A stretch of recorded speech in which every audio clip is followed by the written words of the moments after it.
بسم الله الرحمن الرحيم بسم الله الحمد لله والصلاة والسلام على أشرف الأنبياء والمرسلين وعلى آله وصحبه ومن تبعهم بإحسان إلى يوم الدين أما بعد. Ikhwani fillah rahimani rahimakumullah. Kita lanjutkan pembacaan tafsir dari surah Al-Infitar. Kita sudah sampai pada ayat ke-12. Terakhir yang menarik yang mungkin bisa kita petik dari surat ini, yaitu dari ayat ke-6, ketika Allah tegaskan seru, ya ayyuhal insanu ma gharraka bi rabbikal karim. Wahai segenap manusia, apa yang membuat engkau terpedaya? Gharra itu sesuatu yang menipu. Ya, makanya ada ungkapan magrur, tertipu, terpedaya. Ya. Atau bahasa lainnya magbun. Ni'matani magbunun fihima katsirun minan nas, as-sihhatu wal faragh. Kata Nabi dalam hadisnya Abdullah bin Abbas, ada dua nikmat yang kebanyakan manusia magbun, tertipu, terpedaya. Ya, sehingga melalaikan dia, sehingga dia bermaksiat kepada Allah, adalah nikmat sehat dan nikmat waktu luang. Nah, di sini Allah seru, wahai segenap manusia, apa yang membuat engkau terpedaya sehingga bermaksiat, durhaka kepada Rabbul Alamin, Rabb yang karim. Padahal Allah yang menciptakan, Allah yang membuat dirimu, tubuhmu seimbang, bisa melihat, bisa mendengar, bisa bertanya, bisa berucap. Mafhum? Ya, seharusnya ini digunakan untuk memahami ayat-ayat Allah Subhanahu wa taala. Tapi ternyata tidak. Dan bukan yang membuat mereka tertipu karena rusaknya pendengaran, tidak. Karena rusaknya mata, tidak. Bahkan Allah katakan kalla bal tukadzibuna biddin. Sekali-kali tidak. Bahkan yang membuat engkau melakukan itu semua adalah bentuk takdzib, pendustaan. Ya, makanya kemarin cocok dengan ayat dari surat Al-Munafiqun. Dzalika bi annahum dzalika bi annahum amanu tsumma kafaru fatubi'a ala qulubihim fahum la yafqahun. Tadinya beriman, kemudian malah kufur, mendustakan, menolak, menentang. Akhirnya yang ditutup adalah apa? Mata hatinya. Ketika mata hatinya sudah ditutup, akhirnya mereka tidak bisa memahami, tidak bisa mencerna, tidak bisa memikirkan. Nasallallahu alaihi wasallam. Jadi ada efeknya. Kenapa nggak paham-paham misalkan? Bukan karena pendengarannya, bukan karena otaknya, bukan karena matanya yang cacat, yang rusak, tidak. Tapi yang rusak adalah apa? Hatinya, disebabkan ada bentuk pendustaan. Kemudian kita lanjutkan ayat ke-13. Qala Allah Ta'ala, innal abrara lafi na'imin. Sesungguhnya, inna memberikan makna taukid, penguat. Berarti benar-benar, sungguh. Ya, ditambah lagi ada depannya lafi. La di situ namanya lam muzahlaqah. Muzahlaqah fungsinya taukid, penguat. Jadi ada dua penguat di sini. Pertama inna, yang kedua apa? Lam pada kata lafi. Ya kan, fi ma'ruf huruf jar. Kalau la di situ namanya muzahlaqah. Kayak ha, muzahlaqah. Artinya bergeser. Kenapa bergeser? Karena tidak boleh berkumpul dua taukid. Inna taukid penguat, kemudian la taukid penguat. Tadinya dia di depan seharusnya namanya la inna seharusnya, tapi tidak boleh ngumpul dua. Akhirnya digeser, namanya muzahlaqah.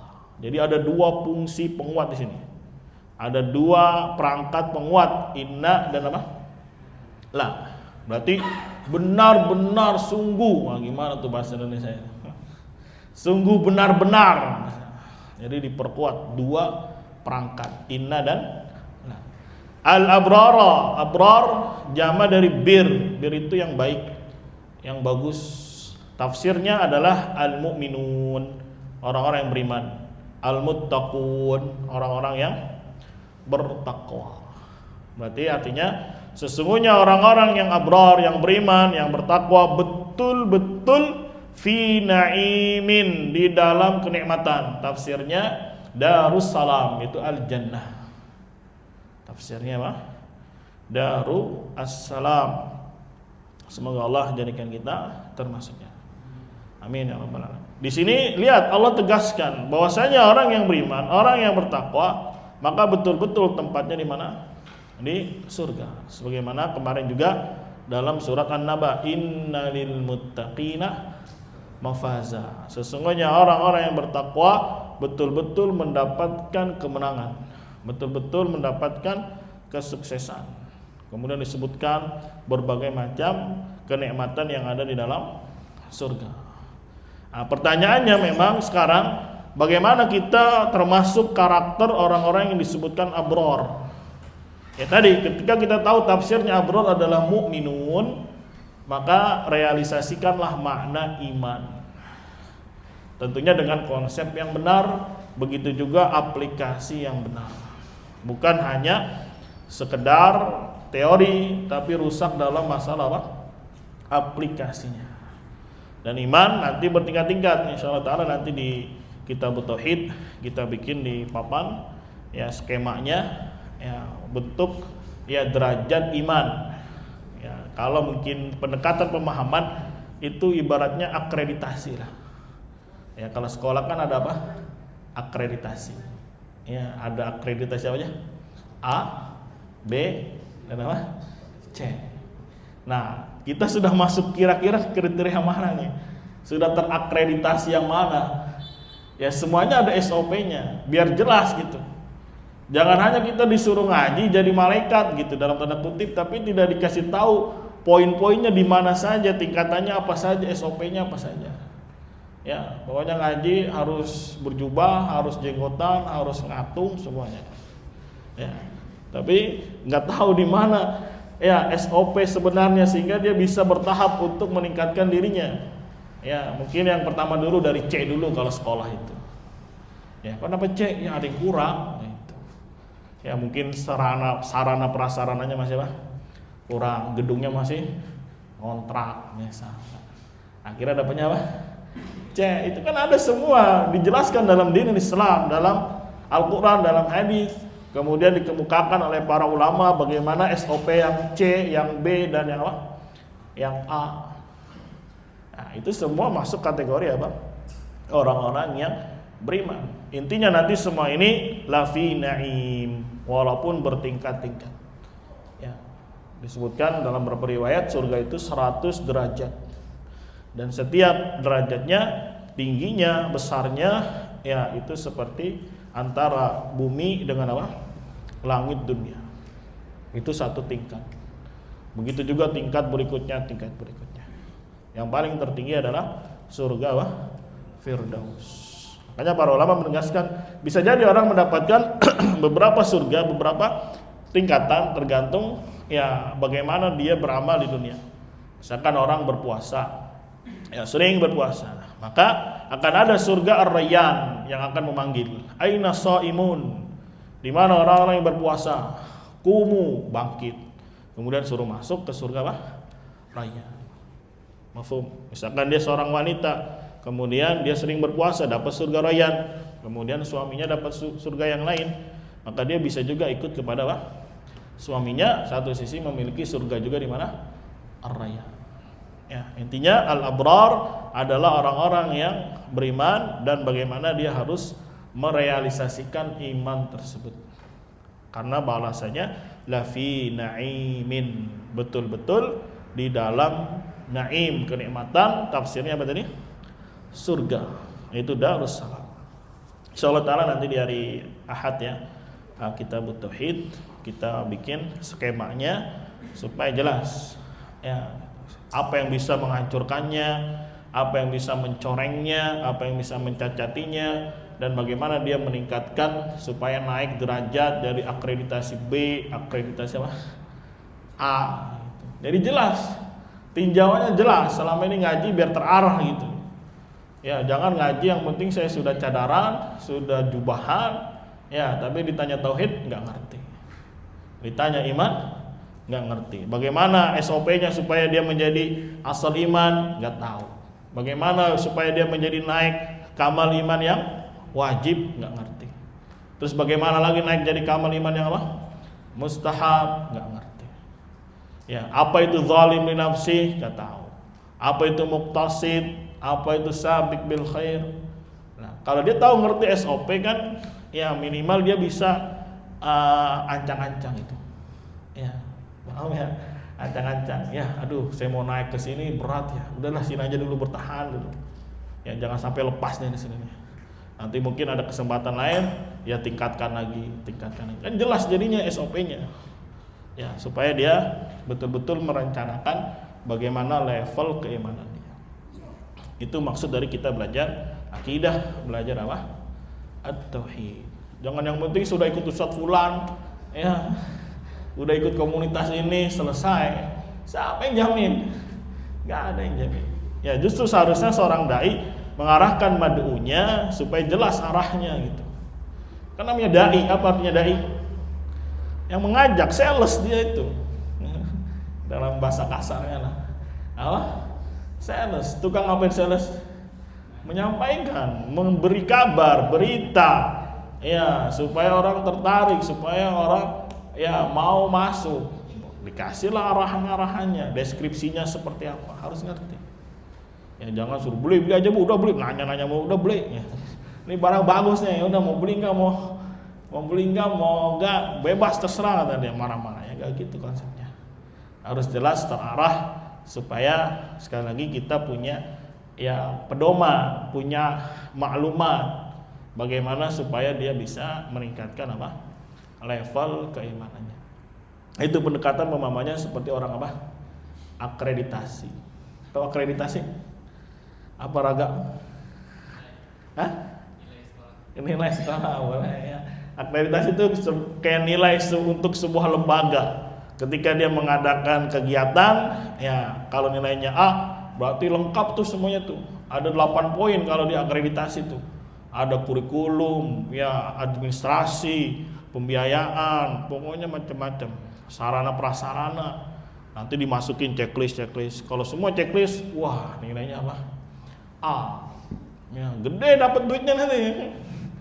Ya, misalkan dia ngadain akreditasi, itu dapat bantuan. Misalkan dia akreditasi C saja, itu dapat dari pemerintah kurang lebih 80 juta per semester. Enak. Dikasih nih sekolah nih lembaga, dikasih duit berapa? 80 juta. Kalau akreditasinya apa?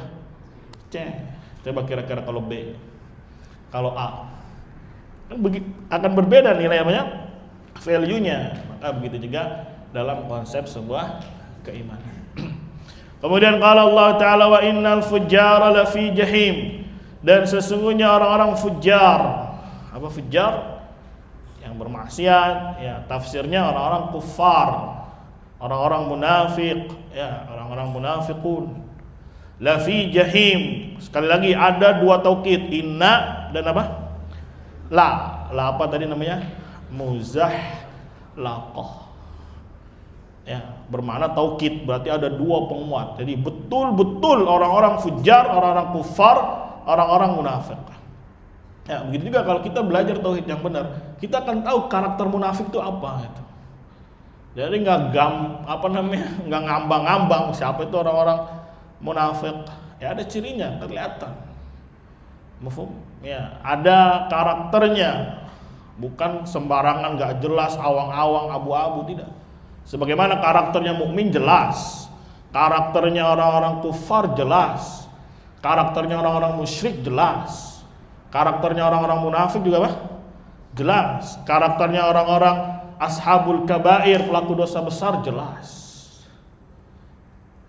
Jadi memberikan labelnya, capnya pun jelas. Jangan ragu, jangan takut, karena memang diajari betul-betul bagaimana mengenali karakter masing-masing. Ya, mukmin karakternya apa? Orang-orang kufar karakternya apa? Ya, orang-orang munafik dan seterusnya. Ya, ini didalami oleh seorang yang betul-betul ingin mempelajari apa? Akidah. Apalagi dia menisbatkan diri ikut kepada mazhabnya siapa? Salaf. Ya, mazhabnya salaf, ya mazhabnya para anbiya. Maka mereka adalah orang-orang ahlul akidah. Mereka adalah ahlu at-tauhid. Ya, ini yang mereka prioritaskan. Lafi jahim, jahim maknanya an-nar, neraka. Ya, jahim itu satu yang bergejolak, satu yang panas. Ya, karena neraka begitulah karakternya, sifatnya. Semoga Allah jaga kita, lindungi kita, ya jangan sampai dimasukkan ke dalamnya. Amin ya rabbal alamin. Nah, ini dua karakter sebagaimana di An-Naba, di An-Nazi'at, kemudian juga di Abasa kemarin dijelaskan, ya akan selalu ada dua karakter. Ya, antara mukmin kafir. Iman orang mukmin dan juga apa? Orang-orang kufar. Mafhum, akan ada terus di situ. Nah, di sini ada si abrar dan apa? Fujar. Banyak istilah-istilah yang mengkerucut sama antara yang ashabul yamin yang kanan dan ashabul apa? Shimal. Maksudnya apa di sini disebutkan? Berarti orang-orang abrar itu mengimani segala apa yang Allah kabarkan. Dalam hal ini terkhusus masalah yaumul qiyamah. Ya.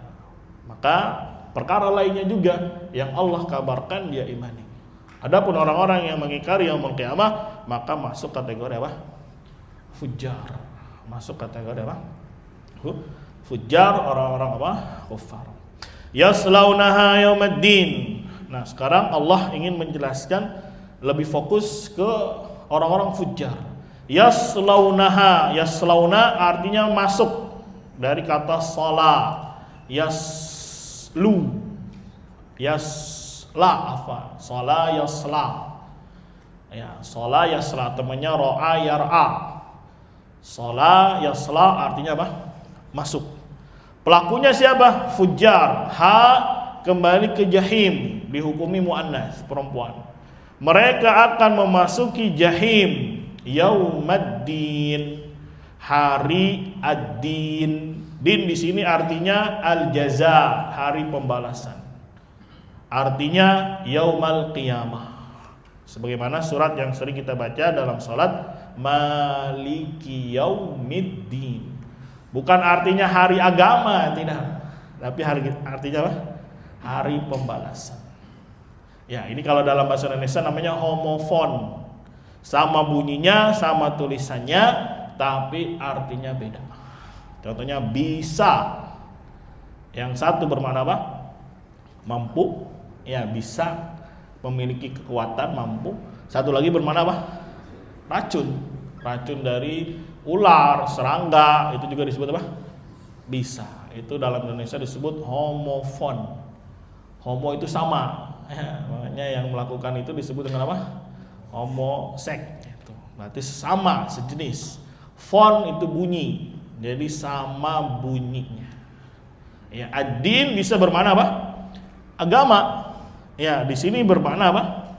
Pembalasan. Kayak misalkan di dalam surat Al-Bainah ayat kelima, wa ma umiru illa liya'budullaha mukhlishina lahuddin.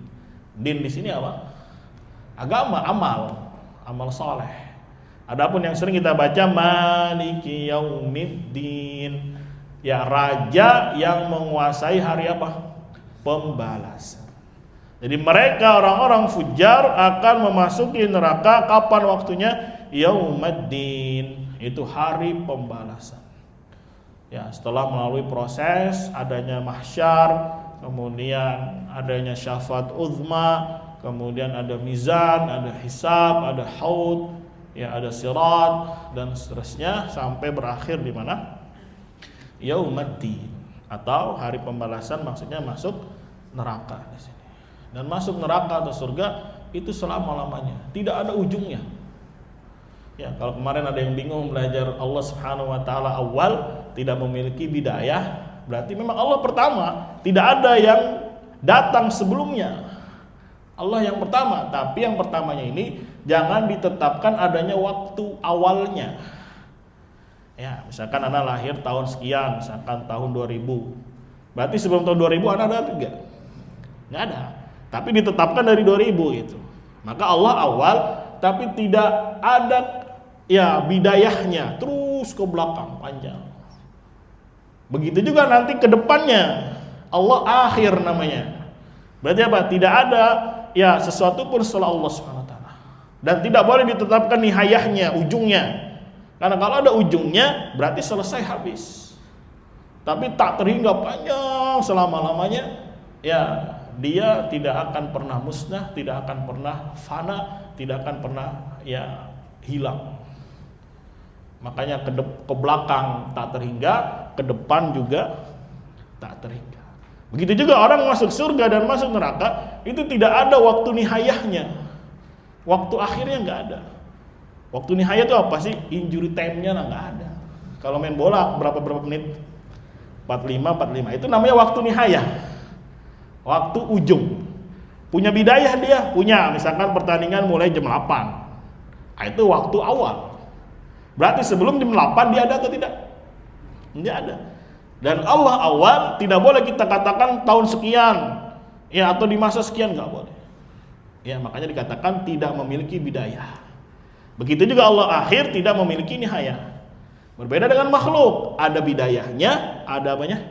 Nihayah. Makanya namanya kitabnya Ibnu Katsir apa? Al-Bidayah wa Nihayah. Maksudnya ada permulaan, ada apa? Akhirnya. Ya akhirnya sampai apa? Ya sampai beliau wafat, cerita-ceritanya selesai. Ya nanti baru cerita tentang tanda-tanda kiamat, begitu juga proses setelah kebangkitan. Maka orang yang masuk ke dalam surga atau neraka itu tidak punya waktu nihayah. Berarti kapan? Ya sepanjang terus, tak terhingga, akan terus kekal, akan terus abadi. Oh ya, ini kan kalau belajarnya ya mengenai apa namanya yaumul kiamah dan seterusnya, kalau betul-betul detail itu betul-betul mengena gitu, menancap di dalam hati bahwasanya surga dan neraka itu tidak fana, tidak lenyap. Ya, dia akan selama-lamanya apa? Ada. Dan bukan dia yang bisa mengekalkan diri, tidak, tapi dibantu oleh Allah terus ditajdid. Tajdid itu diperbaharui terus oleh Allah. Muda terus, nggak pernah tua. Ya, kuat terus, nggak pernah apa? Capek, nggak pernah lelah. Kapan sampai kapan? Nggak ada ujungnya. Ya, makanya kan persiapan betul ketika di mana? Di dunia betul-betul dipahami bagaimana SOP-nya supaya tadi jadi orang-orang beriman, supaya betul-betul ya menjadi orang yang diridhai oleh Allah Subhanahu wa taala. Biar jelas arah hidup kita itu biar jelas, jangan cuma dibilang ya udah ya ibadah, yang penting tauhid, yang penting salat. Kesyirikan gimana? Yang apa dia kan bodoh. Ya, rusak nanti akhirnya. Ya, itu sama aja antum bikin IO ya event organizer gitu ya, ngadain acara lagi rapat bagus, nggak taunya pas aplikasi tuh ada yang nggak datang panitia, nggak apa-apa slow. Tuh nggak ada yang datang makanan, nggak apa-apa. Walinya nggak datang, nggak apa-apa. Rusak nanti bencana kira-kira rusak nggak? Rusak. Ya dulu rame di media sosial, ya marah-marah dia sama tukang tenda, lagi rapat lagi. Ya diskusi bagus katanya ininya, dekorasinya, nggak taunya pas datang ya cuman janur sama tenda, ecek-ecek. Waduh, kata dia, ini seumur hidup saya nikah sekali dalam sehidup, kenapa dekornya begini? Nangis-nangis dia. Ya, tapi kalau di sisi orang yang bodoh amat ya terhadap rukun, terhadap syarat, terhadap lawazim, nggak apa-apa pak, slow aja.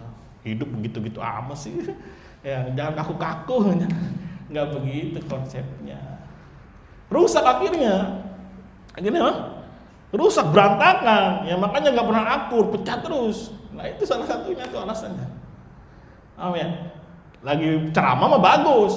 Ya, ini takfir muayyan, ini takfir mutlak, begini. Ternyata ada kasusnya. Nggak apa-apa, itu kan dia bodoh. Dia kan syubhat. Padahal dia tidak menjalankan rukun. Padahal dia belum, ya, keberadaan Allah di atas langit itu semua agama sepakat, agama-agama samawi. Bahkan agama-agama yang gak jelas meyakini Tuhannya di mana? Di atas. Ya, Sunggokong kalau terbang kemana? Ke atas. Ya, karena Tuhan Buddha Culainya di mana? Di atas. Gak mungkin dia terjun ke mana? Ke bawah, nanti ketemu dewa neraka kata dia. Ya. Bisa dipahami ya? Nah, ini mengatakan Allah di mana-mana. Berarti kan telah menolak Al-Quran, menolak hadis, menolak ijma', menolak akal, menolak fitrah. Ya, mafhum? Assalamualaikum. Tsumma ma adraka ma yaumuddin, diulang lagi oleh Allah. Kemudian apa yang membuatmu bisa tahu kalau bukan Allah yang mengajarimu tentang yaumuddin, tentang hari pembalasan. Dan begitu ngeri ya hari pembalasan, begitu dahsyat perkaranya. Semoga Allah lindungi kita. Makanya banyak juga baca doa pagi dan zikir pagi dan petang, karena di dalamnya ada bentuk perlindungan dari azab kubur dan juga dari azab neraka. Semoga Allah kabulkan dengan kita mendawamkan, karena zikir bisa juga bermakna doa di dalamnya. Ya, zikir bisa juga di dalamnya mengandung doa. Terus dijelaskan oleh Allah, yauma la tamliku nafsun li nafsin syai'a. Hari di mana jiwa tidak bisa berkuasa atas jiwa yang lain sedikit pun. Lihat, ada dua jiwa di sini, nafsun dan nafsin. Dua-duanya nakirah, menunjukkan ada dua jiwa. Beda kalau yang satu nafsun, yang kedua an-nafsi pakai alif lam. Maka yang an-nafsi adalah jiwa yang pertama. Tapi ketika dua-duanya dibikin nakirah, maka ada berapa jiwa? Dua. Maksudnya apa? Ya misalkan anak nih, jiwa anak tidak bisa memberikan manfaat kepada jiwa yang lain, sedikit pun tidak bisa. Nah, ini hukum asalnya. Kecuali kalau dia diberikan izin untuk memberi syafaat oleh Allah, dan yang si masyfu' diridhoi oleh Allah Subhanahu wa taala. Ini konsep syafaat. Ada syafi' yang diberi izin oleh Allah karena dia beriman, diizinkan oleh Allah. Hai fulan, engkau aku berikan izin untuk memberikan syafaat kepada keluargamu. Misalkan ditunjuk nih, ya saudaranya, tapi dilihat lagi oleh Allah, diridhoi nggak amalnya oleh Allah. Kalau nggak diridhoi oleh Allah, nggak jadi syafaat. Ya, jadi jangan enaknya doang, ini syafi' terus bebas ngambil orang, enggak. Ya, harus ada izin untuk syafi' dan ridha untuk masyfu'. Masyfu' itu yang akan diselamatkan. Ya, ini dua ini kalau nggak ada, nggak jadi dia. Nah sekarang misalkan dia datang ke Habib, ya katanya sudah pasti dia mau dapat syafaat dari Allah. Siapa bilang? Ada jaminan? Nggak ada. Anggaplah dia diberikan izin oleh Allah. Nah sekarang ente yang minta kepada dia, apakah diridhai oleh Allah? Pertanyaannya itu kan. Harus terkumpul nih dua syarat. Ya, syafi' dapat izin dari Allah, masyfu' yang akan diselamatkan, mungkin dia diazab di api neraka mau dikeluarkan, harus orang yang diridhai oleh Allah. Dan ridha Allah itu kalau dia punya asal iman. Itu kaidah sudah. Kalau nggak ada asal iman nggak akan diridhoi. Ya, jadi asal iman itu betul-betul harus diapain? Dijaga itu, jangan sampai hancur. Ya hancurnya dengan apa? Syirik besar. Hancurnya dengan apa? Syirik besar. Ya apapun lah, bukan berarti melegalkan atau terserah maksiat, enggak. Lah anggaplah dia belum bisa meninggalkan maksiat, tapi jangan sampai hilang apanya? Asal iman. Ya, bisa jadi nanti ketika diazab oleh Allah, ya ada dari keluarganya yang mukmin atau dari Nabi Muhammad SAW, kemudian dia diapain? Ditarik, diselamatkan karena memiliki asal apa? Asal iman. Tapi kalau asal iman hilang, nggak akan diberikan syafaat, nggak akan diselamatkan. Nah ini maksud dari yauma la tamliku nafsun li nafsin syai'a. Jadi di sini ada berapa jiwa? Dua, sebagaimana dalam surat Syarah itu, inna ma'al usri yusra, atau fa inna ma'al usri yusra, inna ma'al usri yusra. Lihat ada yusra dua di situ disebut, tapi usr satu. Ini menunjukkan satu kesulitan akan ditemani dua kemudahan. Karena yusronya nakirah dua-duanya, berarti ya ini kemudahan pertama, ini kemudahan kedua. Ketika ada apa? Kesulitannya cuma satu. Jadi jangan pernah sedih, jangan pernah ya patah semangat. Ya namanya hidup kan pasti penuh apa? Ujian. Ya kalau nggak ada ujian ya bukan hidup namanya. Ya namanya gedunia. Dunia itu kan dari artinya dana itu bawah, rendah. Ya, namanya orang rendah, orang di bawah pasti ujiannya apa? Ya ada itu. Mafhum? Ya akhirnya menjadilah tempat ibtila, darul ibtila. Ya negeri di mana manusia akan diuji. Kemudian wal amru yauma idzinillah, dan segala urusan ketika itu miliknya Allah. Enggak ada lagi yang berkuasa. Makanya ini sesuai dengan maliki yaumiddin. Allah rajanya udah. Ya enggak ada yang mentang-mentang dia keturunan nabi kemudian bisa langsung seenaknya datang kepada Allah, enggak bisa. Semuanya apa? Tunduk, semuanya takut kepada Allah. Karena Allah rajanya, Allah penguasanya. Kalau di dunia mungkin masih aja dia bisa, Bib tolong bantu saya Bib. Ya, tapi kalau nanti di akhirat datengin Bib tolong saya Bib, ya, nafsi nanti kata si Habibnya. Ya katanya sendiri-sendiri gitu. Ya ini dengan enaknya gampang, inilah barokah kita ikut majelisnya Habib katanya. Nanti soalnya kalau di yaumul qiyamah, kalau kita mau dimasukin neraka, panggil aja Habib. Wah, seenaknya aja ya, beragama begitu enak banget ya. Ya udah nggak usah sholat kan gitu ujung-ujungnya, mereka juga gitu akhirnya. Yang penting kita dekat apa?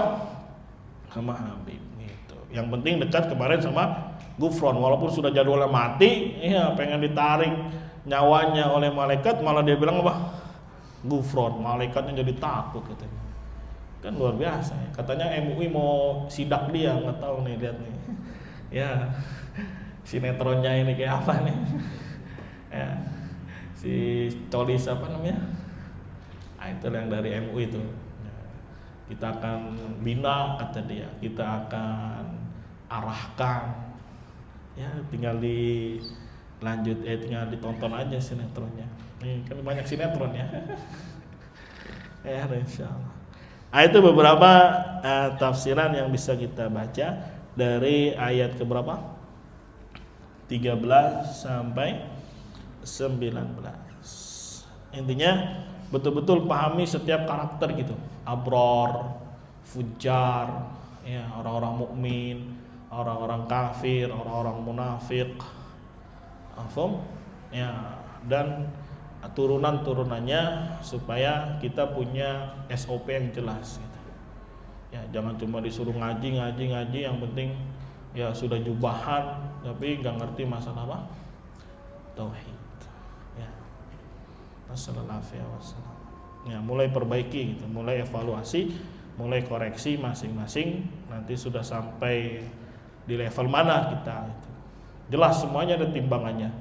Ya, nanti lebih jelasnya di kitab tauhid insyaallah taala. Fadhal kalau ada yang mau ditanyakan. Irok nanya. Fadhal kalau ada yang mau ditanyakan.